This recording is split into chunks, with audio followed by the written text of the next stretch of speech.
episode of Love Wine, Learn Wine. Today we're looking at the slightly unusual grape variety of Arneis. And I say unusual because it's not really grown in many places other than its birth town, shall we say. So Arneis is a white grape variety that grows in Piedmonte, or Piedmont, depending on how you want to say it.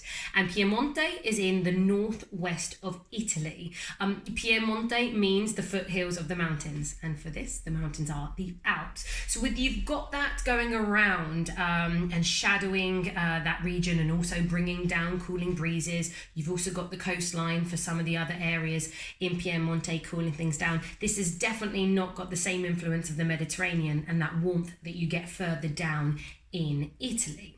So here, Arneis has grown for a really long time, but never really was taken seriously. In fact, if you know anything about Piedmonte, you'll know the grape variety that everyone talks about is Nebbiolo. That is the red grape that is used in Barolo or Barbaresco. And you know, this is known as the king of the north, the king of Italy, okay, in terms of grapes. So back in the past, the Arneis grapes were sweeter. They used to plant them right next to the Nebbiolo simply for the birds to come in and eat the white grapes, the Arneis, and not eat Nebbiolo. So that's literally the job of Arneis in the past. Not so great. Now, I'm going to jump ahead and tell you a little bit about Vietti here, the producer.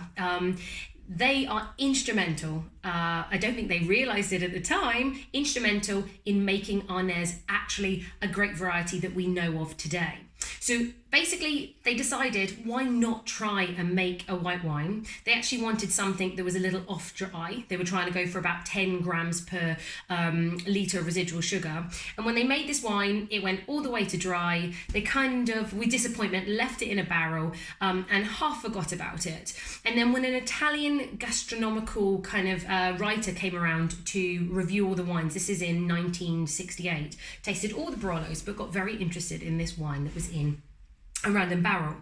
Long story short, he tasted that wine, and on the front cover of the magazine was the Arneis and nothing about Barolos. And from then onwards, it has started this knock-on effect of people making wines. But Arneis never really took off until the 1980s, when white wine became much more of a thing, and so on. And it's now, I think, you know, it's always going to be a rising star. Hopefully it will be drunk far more. Now, where does Arneis come from specifically in Piedmonte? A region called Roero. Roero is basically on the left bank of the river Tenaro. So if you know where Barolo and then Barbaresco are, it's on the other side. It's got very sandy soils, which is perfect for Arneis.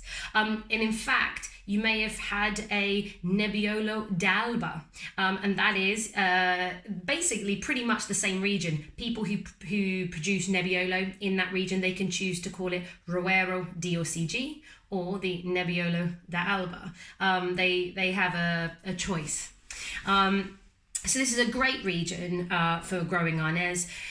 You can find a bit of Arneis in California and Washington. You can find a little bit, I've seen in Australia and New Zealand, but not a lot. And you know what? This is the home and it is fantastic. So I would go and stick with this area if you can find some.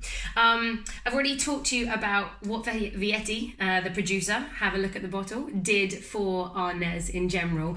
These are fantastic producers. They've been around for a very long time. And in fact, actually, I know that in the 1960s, they were one of the first wineries to bottle single crew vineyards for Barolos. That's something that's very normal now. You know, they seem to be one of the game setters and definitely very reliable. Plus, look at the beautiful bottle. There's always stunning artwork, slightly different for each bottle, but you'll always find something like this. It's gorgeous. So let's have a look.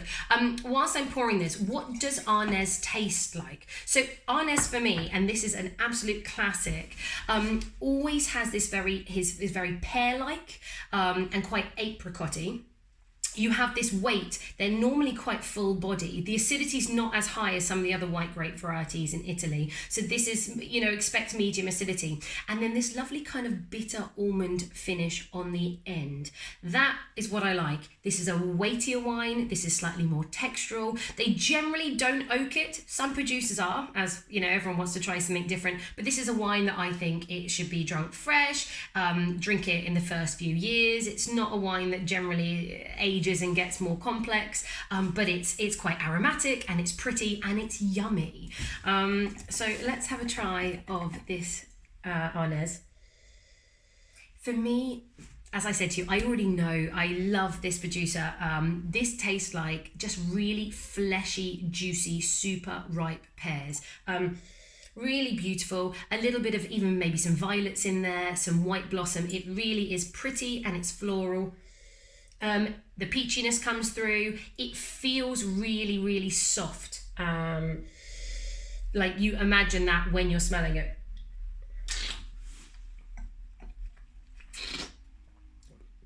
Medium bodied, really fruity, a little nice hazelnut. Rather, I'm not getting as much of the bitter almond, but more like hazelnut, and a really sharp apple finish. Nice refreshing acidity, but still about medium, nothing over the top. But you've got this kind of cleansing of if you bit into a really nice ripe green apple.